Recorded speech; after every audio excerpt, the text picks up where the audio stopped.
This is one of those amazing lessons, popularly known as the Sermon on the Mount. In the 5th chapter of the Gospel according to Matthew, when Jesus saw his ministry drawing huge crowds, he climbed the hillside. Those who were appointed or apprenticed to him, the committed, climbed with him. Arriving at a quiet place, he sat down and taught his climbing companions. This is what he said. You're blessed when you're at the end of your rope. With less of you, there is more of God. You're blessed when you feel you're at loss, or you've lost what is most dear to you. Only then can you be embraced by the one most dear to you. You're blessed when you're content with just who you are. No more, no less. That's the moment you find yourselves proud owners of everything that can't be bought. You're blessed when you worked up a good appetite for God. God's food and drink in the best meal you'll ever have. You're blessed when you care. At the moment of being careful, you find yourselves cared for. You're blessed when you get your inside world, your mind and heart put right. Then you can see God in the outside world. You're blessed when you can show people how to cooperate instead of compete or fight. That's when you discover who you really are and your place in God's family. You're blessed when your commitment to God provokes persecution. The persecution drives you even deeper into God's kingdom. Not only that, count yourself blessed every time people put you down or throw you out or speak lies about you to discredit me. What it means is that the truth is too close for comfort and that they are uncomfortable. You can be glad when that happens. Give a cheer to them. For even though they don't like it, I do. And all heaven applauds. And know that you are in good company. My prophets and witnesses have always gotten into this kind of trouble. This is the word of God for the people of God. Thanks be to God. Blessed are the cheesemakers.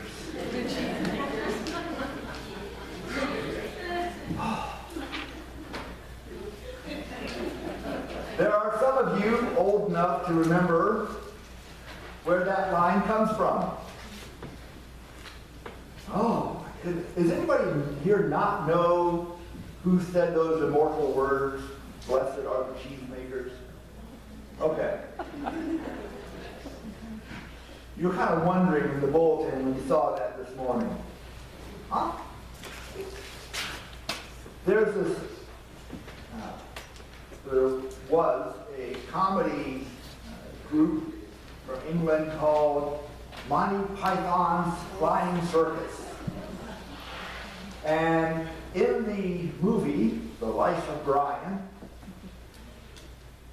this scene is depicted, the Sermon on the Mount. Well, not everybody could be in the front pews. And so there were some people way in the back. And of course they didn't have microphones or acoustics on the hillside. And so the people in the back were like not quite catching every word. And so there was comments like, blessed are the Greek, for they will inherit the earth. And someone said, did anyone get his name? Oh, the meek. Blessed are the meek. Oh, that's nice. Because they're having a heck of a time here. And then there was, blessed are the cheesemakers. And someone in the back said, Cheesemakers? What's so special about cheesemakers? And her husband said, well, obviously it's not taken literally. It refers to any manufacturers of dairy products. This is such a familiar passage that sometimes we don't hear what Jesus was saying. And so in our mind, we hear certain phrases, and we think we know exactly what that means. But we're telling ourselves, blessed are the cheesemakers. Matthew, in his account of the gospel, records Jesus as going up to a hillside. And what happens, class, when someone goes to a mountain or a hillside in the Bible?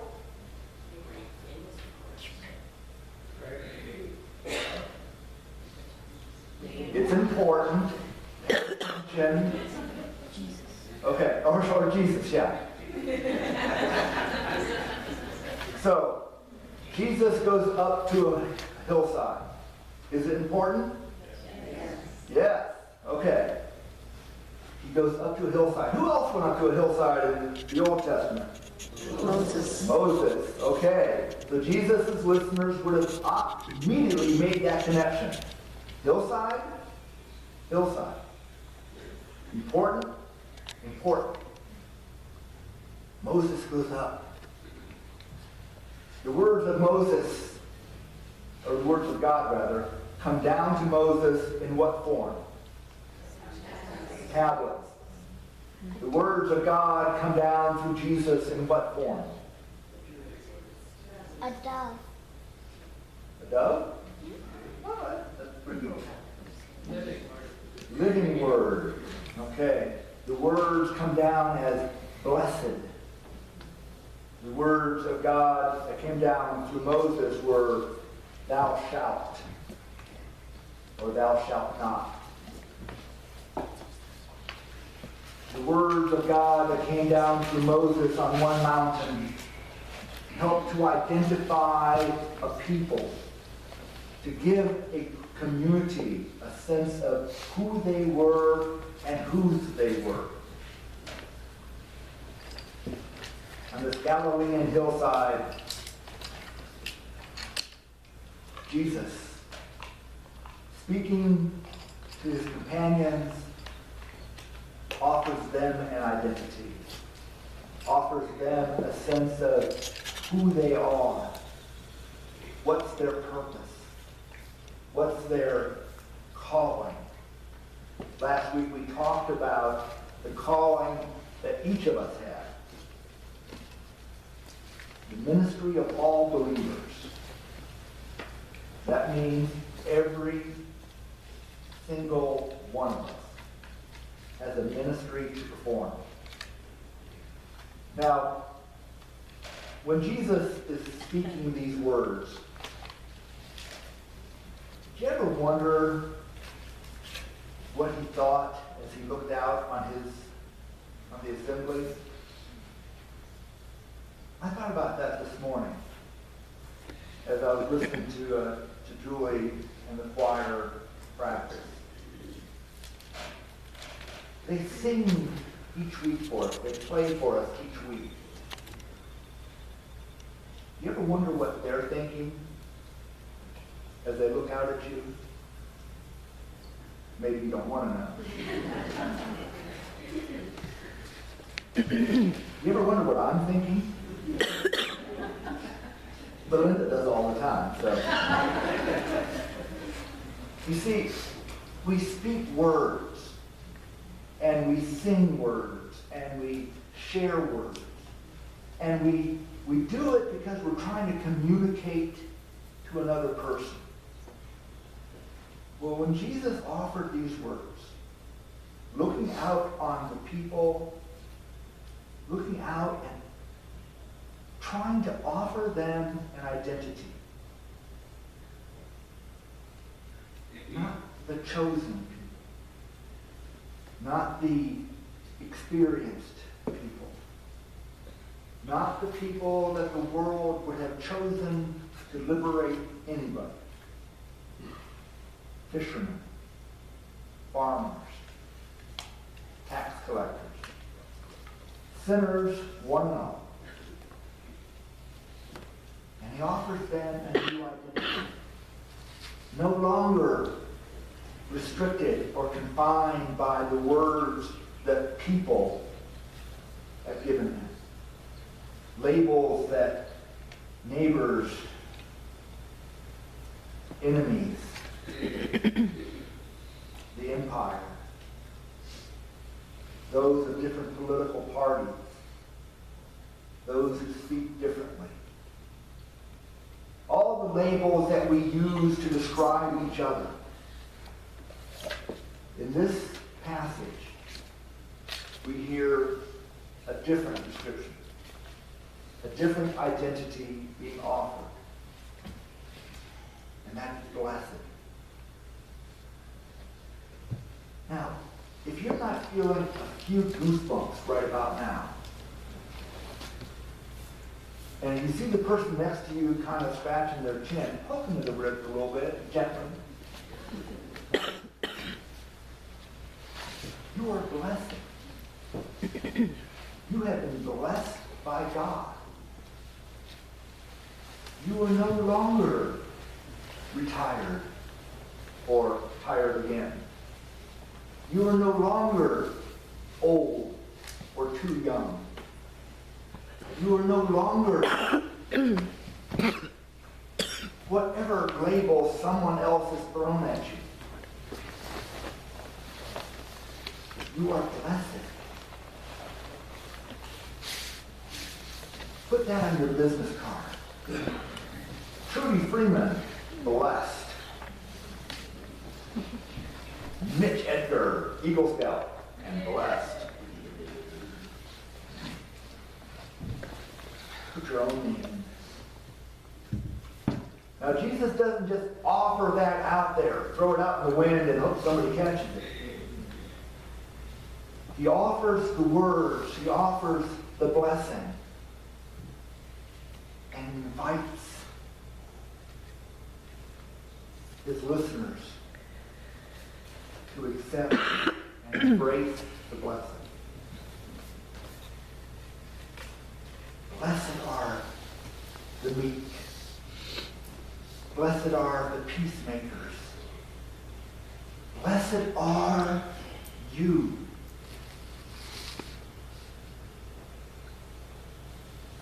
The Christian life, in many ways in our culture, has been hijacked and abused and misused by those who say, I've got it figured out, and unless you agree with me lock, stock, and barrel, you're going to Michigan.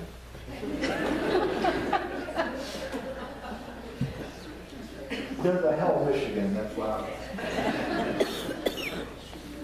I'm not sure who came up with that idea.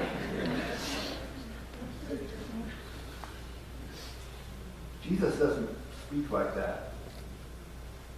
He offers the word of hope. He offers you a new identity.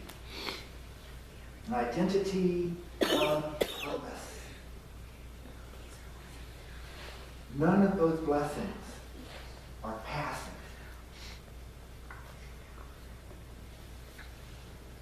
To be blessed is an active decision.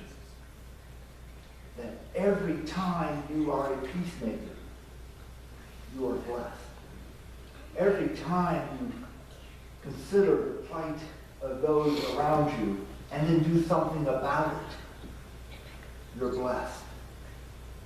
Every time you hold on to someone who feels lost and alone in this world, you're blessed.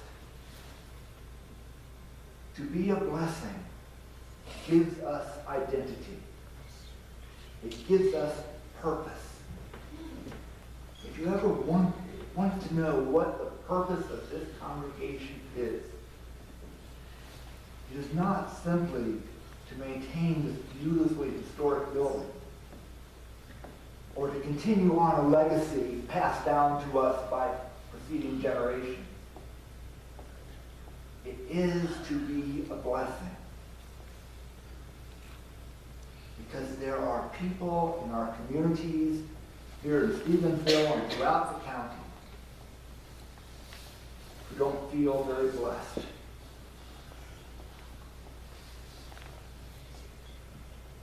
Even that word, blessed, sometimes used as fortunate, or it's all about me. To be blessed, you must be in the business of blessing. That's our task. That's our purpose. That will do more for the building of the kingdom in this time and age than all the sermons, all the anthems, all the beautiful stained glass you can muster. I invite you this morning to be blessed. And as you leave this place, look around you and see, who can I be a blessing to? And who can I invite into the work you've done on the mountain and continues today? Amen. I invite you now to turn in your hymnals